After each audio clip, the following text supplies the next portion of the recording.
Okay, so welcome everyone to day 2 of the Environmental Justice Pathways Summit.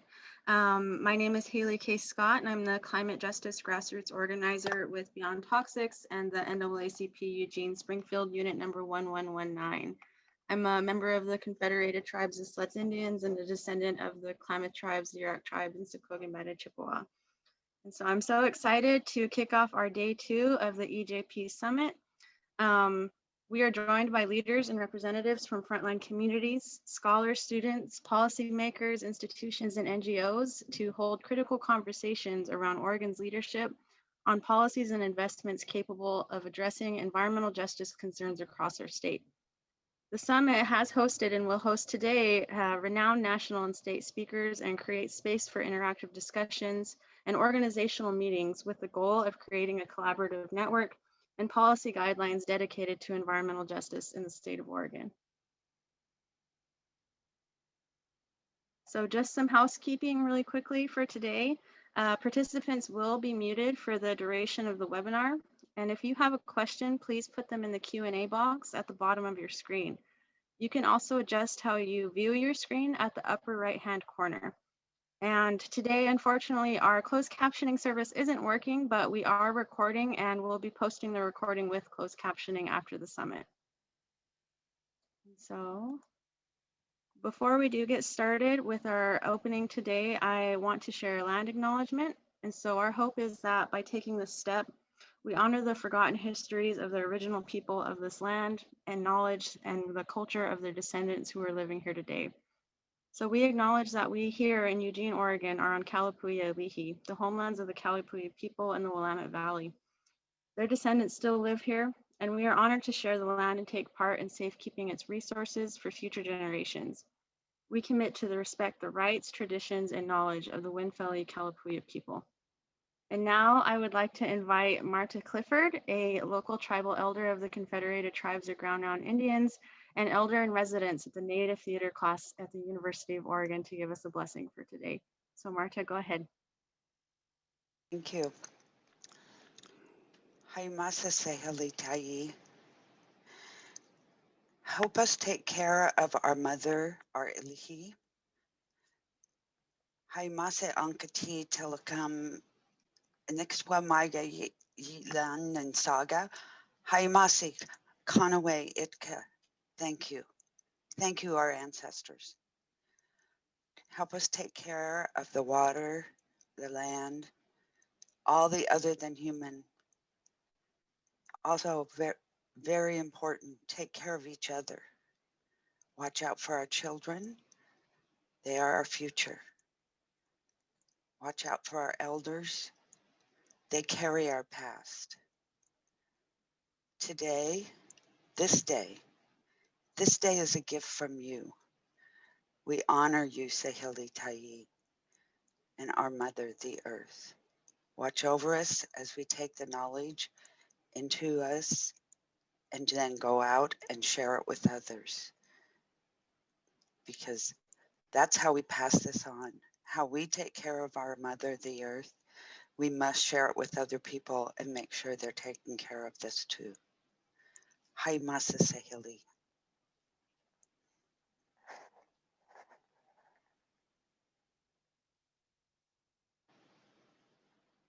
Sorry, I had to unmute myself there. Thank you so much, Marta. That was very lovely.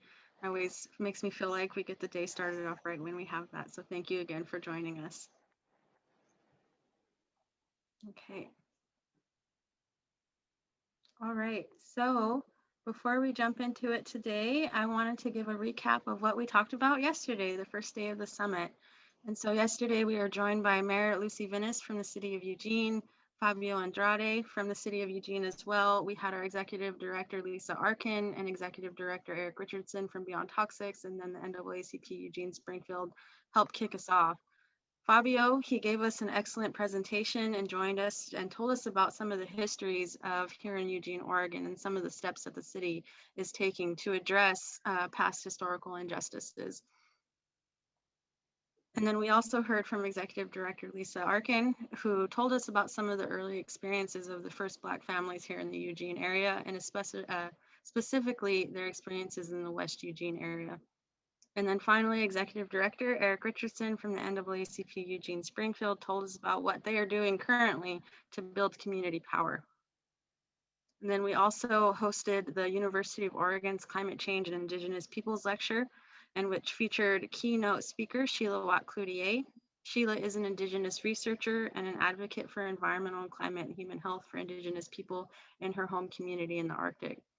Her lifelong work has been to protect the Inuit of the Arctic and defend their rights to maintain their livelihoods and culture, which are acutely threatened by climate change. The CCIP lecture was also joined by John Sampson, the director of the Affiliated Tribes of Northwest Indians Climate Change Program, Ryan Reed, a student from the University of Oregon and Karuk tribal member who served as a student respondent, and Joe Scott, a local tribal practitioner here in the area. And so we recorded the sessions and we'll post them to our website at ejpsummit.org after the summit ends. And so those will be available if you have registered. So here's just a quick couple of pictures of Sheila and the rest of the respondents who took part in the session yesterday. And so here is our agenda for day 2. So we are currently in the opening session, and the plan for today is to talk a little bit about our Environmental Justice Pathways webinar series. And then we're also going to hear from Lisa here with us about our Environmental Justice Stories playlist. And then we'll have some time for questions and answers if attendees have any for us. And then at 12 p.m. today, we're going to have an environmental and climate justice policy discussion featuring some local and statewide grassroots organizers who are going to be talking about their work to advance environmental climate justice in the state and work for communities. And then for the second portion of that piece, we're going to be holding a breakout room discussion. So we hope all of the attendees can join us to participate in discussions to help us come up with a set of proceedings in identifying what our climate priorities are and where we feel that investments need to be made in our communities here in the state. And so I hope you can join us and come and engage with some of our staff and then those local grassroots leaders. And then finally, I'm really excited to say that we're going to have a happy hour at 4:30 p.m. today before our keynote, where all of our attendees will have the chance to meet our Beyond Toxic staff and then our staff here at the NAACP Eugene-Springfield. So I hope you can join us to come and chat and grab a drink and have a good time before the keynote lecture. And then finally, we'll have our Environmental Justice Pathway Summit keynote featuring Dr. Mustafa Santiago Ali, which will be moderated as well by Michelle Dupeau from Meyer Memorial Trust. So I'm really excited about this evening, and that's going to help us end this lecture off in a really awesome way. And then if you want to check out the schedule or any more details about our speakers, you can go to our website again at ejpsummit.org. And then there is our keynote, Dr. Mustafa Santiago Ali and Michelle.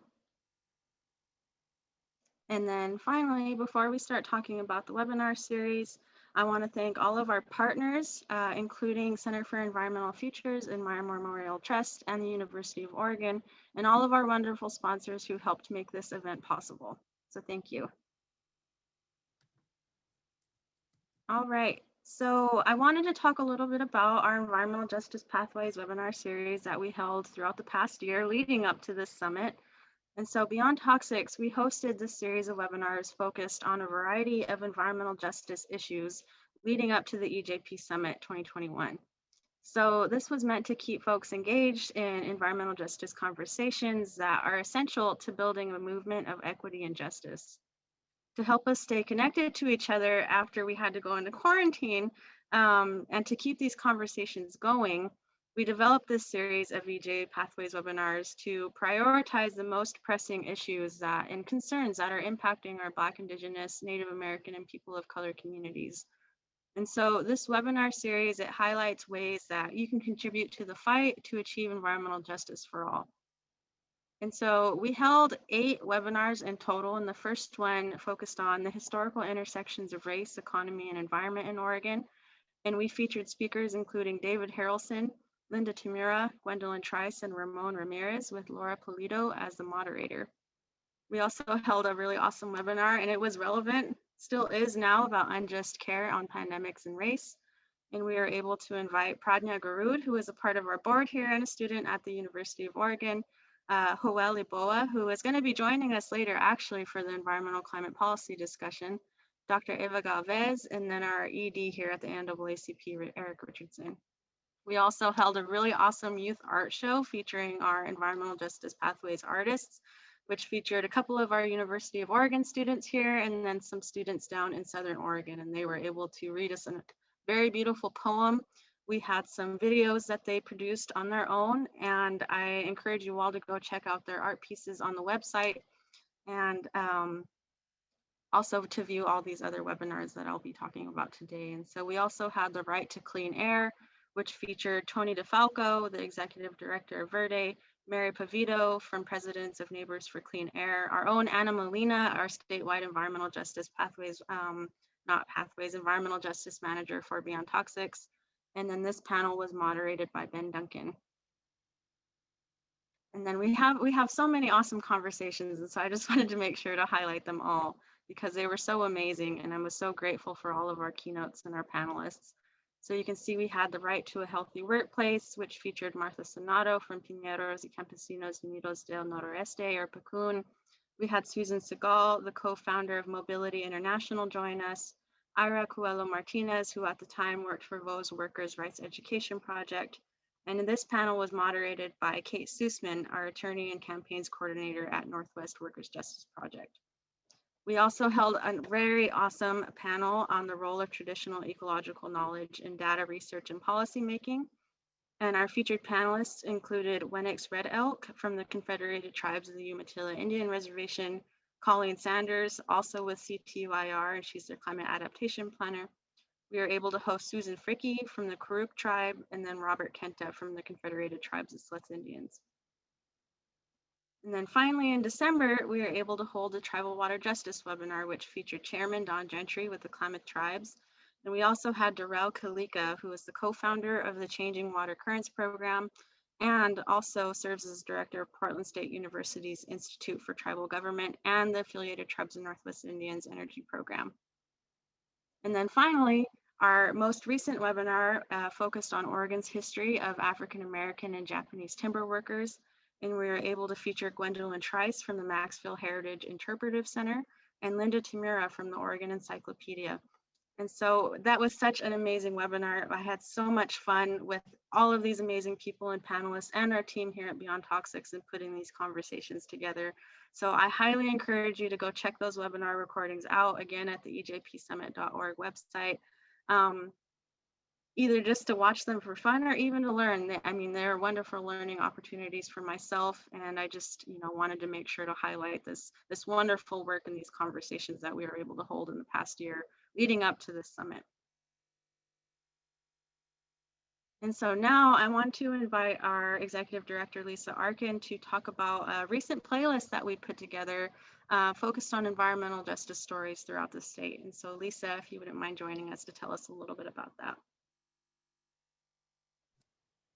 Thank you so much, Haley, and good morning, everyone. It's beautiful to be here today and kicking off this springtime with you and the second day of our summit.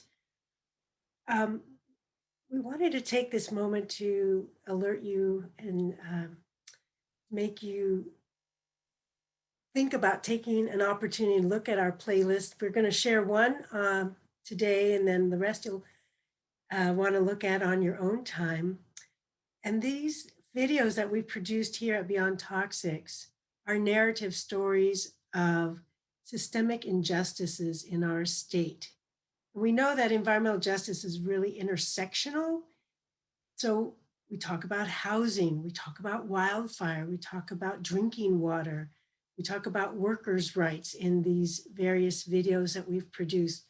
All of them lifting up our knowledge so that we share this understanding about what happens when we're sort of born into a system that lifts up racism, whether intended or not. It's just, how culture has been formed in the United States, and we're working to change that.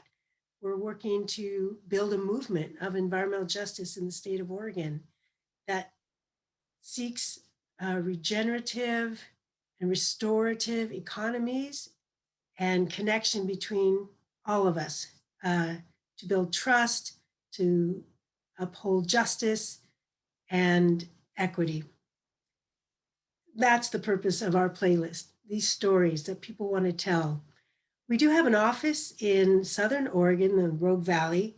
It's in the little town of Phoenix, which is sandwiched in between Medford and Talent. And our office was spared by the fire, but everything around pretty much did perish in the Alameda fire that swept through Talent and Phoenix. And it was really a tragedy. I think the voices you're going to hear in the video will speak for themselves, but it's good and necessary to hear those voices, because what happened in the fire was an injustice. All fires cause damage and harm, heartbreak and loss of life and property. And the Alameda fire is the same in that way as other wildfires, but it does help us see deeper into the structural problems of inequity, where this fire swept through unannounced. There was no way to alert people. However, just a few miles down the road in Ashland, there was a system to alert people. And thus, property and lives were probably spared because of those alerts. But in Phoenix, as you'll hear, people barely escaped and had to drive through the flames to get out of their mobile park, where they were living in lower housing that's available for elders and a lot of the farm and forestry workers in the area that can't afford to buy a home in a very inflated housing market. So these mobile home parks are wonderful places where people live in a beautiful area, and they create neighborhoods and communities in their mobile home parks. And now all of that has been taken from them, and there's nowhere else to go. There's no housing, and the situation is pretty dire there. People are living out of cars or in a hotel room for months now.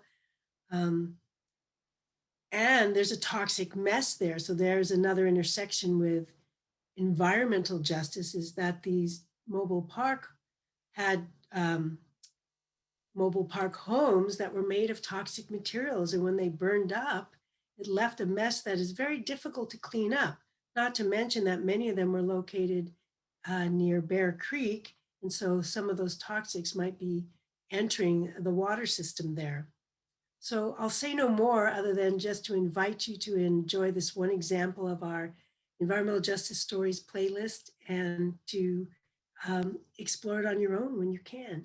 So Crystal's going to take a moment to play the list, excuse me, not the list, to play the first one of Climate Fires, Climate Justice, filmed in Phoenix, Oregon.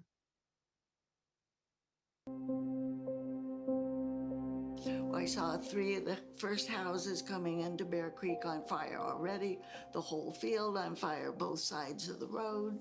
We just left with the clothes on our back and we drove out through fire. You know, I've heard horror stories of families being separated, not knowing where they were going to be that evening, and watching everything be destroyed and having to start from new. So that's been really hard and really traumatic, not only for them, but for everyone in our communities. We know that climate change has been happening now for decades. This is not a new thing. And this fire, the Alameda fire, I think is definitely caused by climate change, and it's left behind such toxic materials in the soil, in the air, in the water. And one of the best things I think that Beyond Toxics is doing has always gotten out the message about how the toxicity that's in our environment, for so many reasons, fire or not, definitely impacts the people who don't have the means to deal with it, and they're the most affected. I moved to Bear Creek Mobile Home Park because it was a family park. The mobile home parks were the one area where people of limited incomes could live. The families that lived in the Phoenix Talent area, a lot of them were Latinx families and seniors, and they have been hit the hardest by the fires that happened during the summer. A lot of the homes where our families lived were mobile homes that were old. So when they burned down, there was a lot of toxicity it was a realization where like our families were living already in toxic places. So one of the things that I hope as we move forward is that our community is not an afterthought. It's pretty devastating to be down here at our Phoenix office and to see the kind of rampage and ravages of this fire. We're working with our partners at Unite Farm Worker Advocacy Center to hand out food and supplies. We're also working throughout the state to bring a change to policies that are creating the kind of conditions we're seeing on the ground right here in Phoenix, Oregon. There are a lot of agencies that can help people with disaster relief. However, a lot of them only offer English services. So we have been trying to help clients and families that maybe have fallen through the cracks with this. These families have lost everything. So a lot of these families that were working in the Talent Phoenix area were farm workers. A lot of them work in restaurants and hotels. And the farm workers and their families are the backbone of this community, and they haven't been taken care of or considered. So we have here in the Valley a responsibility to build back for those people. I'm just really proud to be a board member of Beyond Toxics. We are doing such great work for climate justice, and it couldn't be more timely. And it would really be great if you could join us and help support Beyond Toxics in our work. Our diverse staff is working with the governor's initiatives at the state level, with county governments, with city governments, and on the ground with communities to make sure we are climate justice leaders in Oregon for the future of our communities, their health, and for those that come after them. So please join us. Help us work for climate justice. It's not only the cities that need climate justice. Rural Oregon needs climate justice. Our economy depends on low-wage workers. Their labor increases everyone else's wealth except their own. Climate justice begins with them.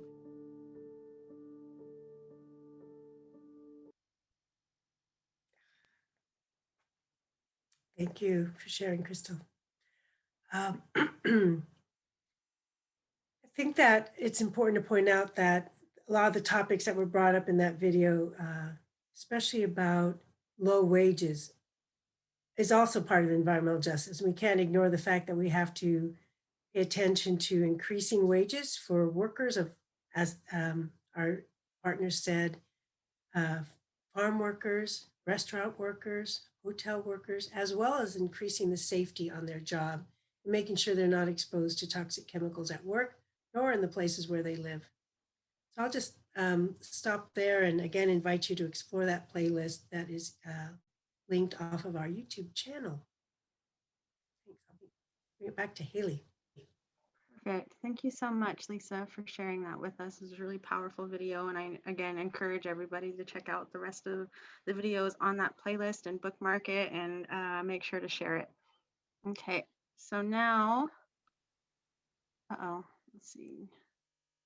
There we go. Okay, so before we close out this opening panel, I did want to talk a little bit about an upcoming event, the Emerald Earth Film Festival the Emerald Earth Film Festival hosted by the Center for Environmental Futures, our partner at the University of Oregon. I thought this is super relevant to the topics that we're talking about here today, and so I just wanted to make sure that folks were aware of this awesome event coming up. They're going to be featuring 3 different films. The first one, Around Crab Orchid by Sarah Canoes. They're going to be featuring East LA Interchange by Betsy Kalin. And then finally, Painted Nails by Erica Jordan and Diane Griffith. And so I encourage you all to register for the film festival at cef.uoregon.edu/Emerald Earth 2021 Toxins.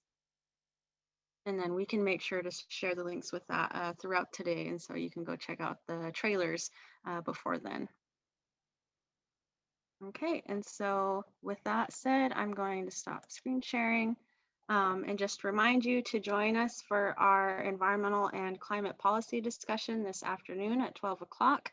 We will be featuring Joel Aboa from the Oregon Just Transition Alliance, Cheyenne Holiday, and then Professor Alai Reyes Santos from the University of Oregon and the Oregon Water Futures Project.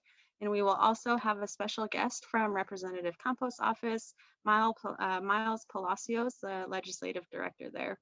And then as you can see, Marcia Weisticker from the Center for Environmental Futures just posted a note about the film festival. And so again, I encourage you all to check that out. And if you have any questions, go to ejpsummit.org to check out the rest of the schedule and get the details for today. And then we have our keynote tonight featuring Dr. Mustafa Santiago Ali and then Michelle Dupont from Meyer Memorial Trust. So again, I hope you can join us for that wonderful event. And I guess I will see you all later today. So thank you so much for joining us this morning.